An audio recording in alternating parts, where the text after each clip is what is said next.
Bismillahirrahmanirrahim. Assalamualaikum warahmatullahi wabarakatuh. Perkenalkan, nama saya Karyanto dari SMK Negeri 1 Kaligondang, Purbalingga, untuk mempresentasikan buku pedoman guru sebagai tugas dari Diklat Online dan Mentoring PPG Batch 7. Terima kasih kepada Bapak Mentor, yaitu Bapak Agus dan Bapak Selamat yang telah memberikan bimbingan dari awal hingga detik ini.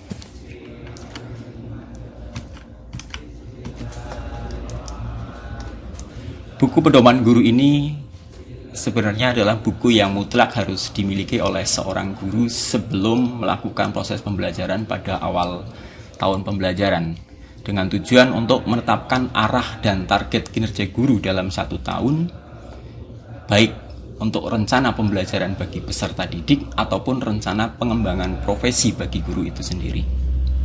Manfaatnya, pembuatan rencana kerja tahunan guru itu adalah: 1. Sebagai pedoman pelaksanaan tugas, baik itu tugas utama maupun tugas tambahan bagi guru.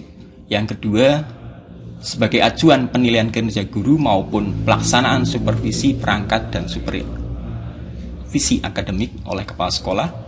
Yang ketiga, bagi pengawas, sebagai acuan penilaian kinerja guru dan kepala sekolah maupun pelaksanaan supervisi di sekolah.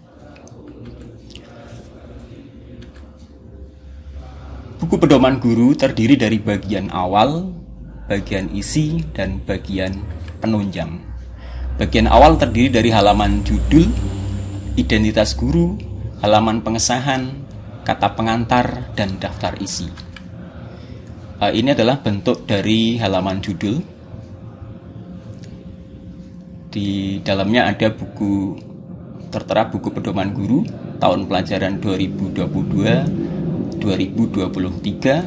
kemudian nama penyusun dan instansi sekolahnya. Kemudian identitas guru dari nama sekolah, nama guru hingga alamat rumah. Yang berikutnya adalah halaman pengesahan. Di dalamnya berisi tentang nama penyusun, kemudian diketahui oleh koordinator PKB dan disahkan oleh kepala sekolah. Kata pengantar intinya adalah ucapan syukur kehadirat Allah Subhanahu wa taala dan terima kasih kepada rekan-rekan yang telah terkait di dalamnya, serta permohonan tentang perbaikan penulisan untuk berikutnya. Daftar isi, di dalamnya tertera halaman judul sampai dengan bagian penunjang yang dilampirkan dalam buku pedoman guru. Yang kedua, bagian isi, ada pendahuluan, kemudian di dalamnya ada latar belakang, tujuan, manfaat pembuatan rencana kerja tahunan guru, dan ringkasan target-target yang hendak dicapai. Kemudian untuk rincian rencana kerja guru berupa rencana guru yang bersangkutan dalam meningkatkan kompetensi sebagai guru, yakni kompetensi pedagogik, sosial, kepribadian, serta profesional. Dan rencana kerja pengembangan pembelajaran bagi peserta didik, serta rencana pengembangan profesi bagi guru. Yang berikutnya adalah penutup yang menjelaskan ringkasan rencana kegiatan dan rencana target yang ingin dicapai. Kemudian, target yang ingin dicapai dalam tahun pelajaran itu ada 4 kompetensi, yaitu kompetensi pedagogik, kepribadian, sosial, dan profesional. Untuk target kerja ranah kompetensi pedagogik terdiri dari 7, yaitu ada menguasai karakteristik peserta didik, menguasai teori belajar dan prinsip-prinsip pembelajaran. Yang ketiga, mengembangkan kurikulum. Yang keempat, melaksanakan kegiatan pembelajaran yang mendidik. Yang kelima, mengembangkan potensi peserta didik. Yang keenam, dapat berkomunikasi yang baik dengan peserta didik. Yang ketujuh, melaksanakan penilaian dan evaluasi. Untuk ranah kompetensi kepribadian ada 3, yaitu bertindak sesuai dengan norma agama, hukum, sosial, dan kebudayaan nasional. Yang kedua, menunjukkan pribadi yang dewasa dan teladan. Yang berikutnya adalah mempunyai etos kerja, tanggung jawab yang tinggi, dan rasa bangga menjadi guru. Untuk ranah kompetensi sosial, ada dua, yaitu bersikap inklusif, bertindak objektif, serta tidak diskriminatif. Yang kedua, dapat berkomunikasi dengan sesama guru, tenaga kependidikan, orang tua, peserta didik, dan masyarakat. Ranah kompetensi yang keempat adalah profesional. Ada dua target kerja, yaitu menguasai materi, struktur, konsep, dan pola pikiran keilmuan yang mendukung mata pelajaran yang diampu. Yang kedua, mengembangkan keprofesionalan melalui tindakan reflektif. Dari 14 kompetensi tersebut, kami memunculkan atau menganalisa berdasarkan daripada evaluasi diri guru, yaitu pada ranah pedagogik, kami mengalami kesulitan pada saat melaksanakan penilaian dan evaluasi. Ini biasanya kami hanya melakukan penilaian, kemudian tindak lanjutnya tidak hanya sebagai atau sebatas pengambilan nilai saja. Sehingga pada ranah pedagogik ini akan kami targetkan untuk dilakukan perbaikan yang signifikan, sehingga dalam melaksanakan penilaian dan evaluasi itu akan lebih baik untuk perbaikan proses pembelajaran kemudian. Kemudian yang kedua, pada ranah kepribadian, mempunyai etos kerja dan tanggung jawab yang tinggi dan rasa bangga menjadi seorang guru. Ini adalah perlu dipertajam lagi supaya kita selalu semangat untuk memberikan pembelajaran kepada siswa. Pada ranah sosial, yaitu dapat berkomunikasi dengan sesama guru, tenaga pendidikan, orang tua, peserta didik, dan masyarakat. Ini yang harus kita tingkatkan kembali. Kemudian untuk profesional, yaitu membangkitkan keprofesionalan melalui tindakan yang reflektif untuk pengembangan diri sebagai guru. Kemudian dari pencapaian rencana kerja guru dalam peningkatan kompetensi pedagogik, yaitu kompetensi melaksanaan penilaian dan evaluasi. Sehingga kami menyusun indikator kerja supaya penilaiannya itu bisa dilakukan lebih baik dan bisa digunakan sebagai perbaikan dalam pertemuan berikutnya. Indikator kinerja yang ada dalamnya adalah guru menyusun alat penilaian yang sesuai dengan tujuan pembelajaran untuk mencapai kompetensi tertentu seperti yang tertulis dalam RPP. Kemudian guru melaksanakan penilaian dengan berbagai teknik dan jenis penilaian. Kemudian guru menganalisis hasil penilaian untuk mengidentifikasi topik atau kompetensi dasar yang sulit sehingga diketahui kekuatan dan kelemahan masing-masing peserta didik untuk keperluan remedial dan pengayaan. Yang keempat, guru memanfaatkan hasil penilaian sebagai bahan penyusunan rencana pembelajaran yang akan dilakukan selanjutnya. Jadi pekerjaan yang harus dilakukan oleh seorang guru atau kami adalah membuat daftar nilai, membuat alat penilaian yang sesuai dengan RPP, melaksanakan penilaian, menganalisis hasil penilaian, memanfaatkan hasil penilaian untuk meningkatkan kegiatan pembelajaran selanjutnya. Itu pada ranah pedagogik yang harus lebih ditingkatkan. Kemudian pada ranah kepribadian, yaitu mempunyai etos kerja, tanggung jawab yang tinggi, rasa bangga menjadi guru. Berarti kita harus memiliki indikator kerja, kinerja. 1. Guru mengawali dan mengakhiri pembelajaran dengan tepat waktu. Jika guru harus meninggalkan kelas, guru mengaktifkan siswa dengan melakukan hal-hal produktif terkait dengan mata pelajaran dan meminta guru piket atau guru lain untuk mengawasi kegiatan kelas. Guru menyelesaikan semua tugas administrasi dan non-pembelajaran dengan tepat waktu sesuai dengan standar yang ditetapkan. Yang keempat, guru memanfaatkan waktu luang selesai mengajar untuk kegiatan yang produktif terkait dengan tugasnya. Yang kelima, guru merasa bangga dengan profesinya sebagai guru.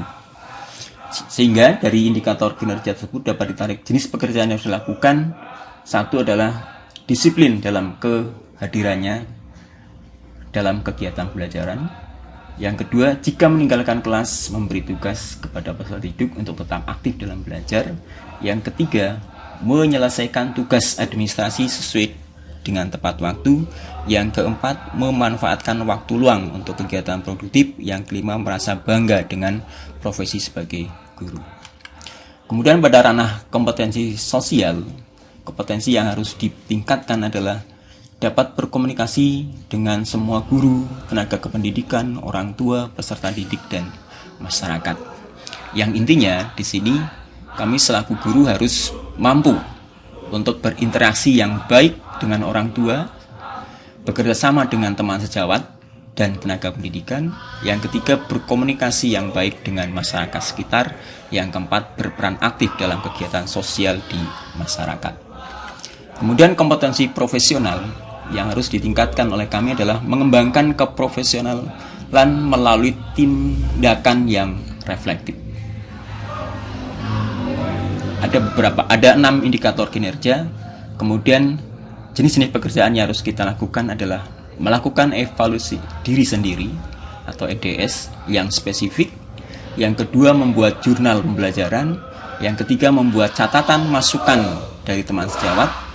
Yang keempat, memanfaatkan catatan kinerja untuk mengembangkan dan merencanakan kegiatan PKB. Yang kelima, melaksanakan kegiatan PKB di tingkat sekolah dan MKMP. Yang keempat, berperan aktif dalam kegiatan PKB. Itulah adalah dari keempat kompetensi yang harus kami tingkatkan dalam tahun pembelajaran ini sehingga didapatkan hasil proses pembelajaran yang lebih baik dari tahun yang sebelumnya. Kemudian untuk rencana kerja guru dalam pelaksanaan tugas utama pembelajaran, kami mengampu mapel PSPTKR kelas 11 semester ganjil. Pada semester ganjil ini kami sampaikan materi yaitu tentang perawatan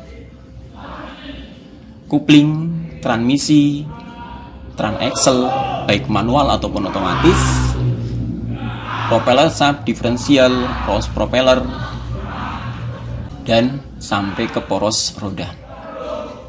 Pada semester 1 mengenai perawatan dan merawat berkala. Untuk semester 2 atau semester genap, materi yang kami sampaikan adalah terkait dengan diagnosis dan perbaikan, yaitu diagnosis kupling, transmisi manual, transmisi otomatis, propeller shaft, diferensial, dan sistem rem konvensional. Setelah melakukan diagnosis, materi berikutnya adalah memperbaiki. Masih pada topik yang sama, yaitu memperbaiki kupling, transmisi manual, transmisi otomatis, propeller shaft, diferensial, dan poros roda, serta sistem rem konvensional. Itulah pelaksanaan tugas utama dalam pembelajaran yang kami lakukan, yaitu PSPTKR baik semester 1 dan genap, terfokus pada pemindah tenaga. Kemudian untuk rencana PKB bagi kami, yaitu dalam pengembangan diri, publikasi ilmiah dan karya inovatif. Pada bulan Juli kami rencanakan untuk menyusun buku pedoman guru tahun pelajaran 2022-2023. Pada bulan Agustus ini menyusun laporan diklat online dan mentoring batch 7. Pada September nanti menyusun laporan diklat online yang lainnya. Pada Oktober 2022 adalah menyusun modul pembelajaran sampai pada bulan Desember. Modul yang kami susun adalah modul untuk semester genap, sehingga pas di bulan Januari kami bisa melaksanakan atau menggunakan modul tersebut. Untuk bulan Januari sampai dengan Juni, kami merencanakan untuk membuat alat peraga benda potong atau cutting dari pemindah tenaga, dari engine sebagai penggerak, kemudian kopling, transmisi, propeller, diferensial sampai poros roda, dan ban. Dari kopling dilakukan cutting pada rumah transmisinya, transmisi dilakukan cutting, propeller shaftnya dipotong, dan diferensialnya itu nanti di cutting bersama dengan poros roda, sehingga nanti kerja dari kopling sampai ke poros roda bisa dilihat prosesnya oleh siswa. Itu rencana kami yang akan dilakukan untuk kegiatan karya inovatif. Kemudian pada bagian penutup, secara singkat, rencana kerja tahunan guru tahun 2022-2023 ini adalah ada 14 kompetensi dari menguasai karakteristik peserta didik sampai dengan kompetensi yang ke-14 nanti. Ini saya jabarkan dalam tabel, yaitu ada kompetensi, rencana kerja, kemudian mitra kerja yang bersama-sama melakukan kegiatan ini, waktu dan biayanya. Yaitu dari menguasai karakteristik peserta didik, rencana kerja kami adalah membuat daftar nama, pemetaan, dan catatan kemajuan peserta didik. Kemudian mitra kerja kami adalah urusan kesiswaan, guru BK, wali kelas, urusan kurikulum, dan orang tua siswa. Ini dilakukan pada bulan Juli 2002 sampai dengan Juni nanti, dengan pembiayaan oleh sekolah. Itu dari nomor 1 sampai nomor 14 dapat dilihat pada tabel ini. Intinya rencana kerja tahunan kami ada di dalam tabel ini. Kemudian pada bagian penunjang nanti akan dilampirkan, yaitu evaluasi diri guru, SKP, dan lainnya sampai dengan jadwal mengajar. Yang intinya di sini adalah bagian penunjang merupakan administrasi yang dibuat selengkap mungkin sehingga kita akan mudah dalam kegiatan proses pembelajaran, serta akan mudah juga di saat diminta oleh kepala sekolah dalam saat atau proses supervisi. Terima kasih atas kesempatan ini. Mohon maaf apabila banyak kekurangan kami dan mohon koreksi dari Bapak Mentor. Terima kasih. Wassalamualaikum warahmatullahi wabarakatuh.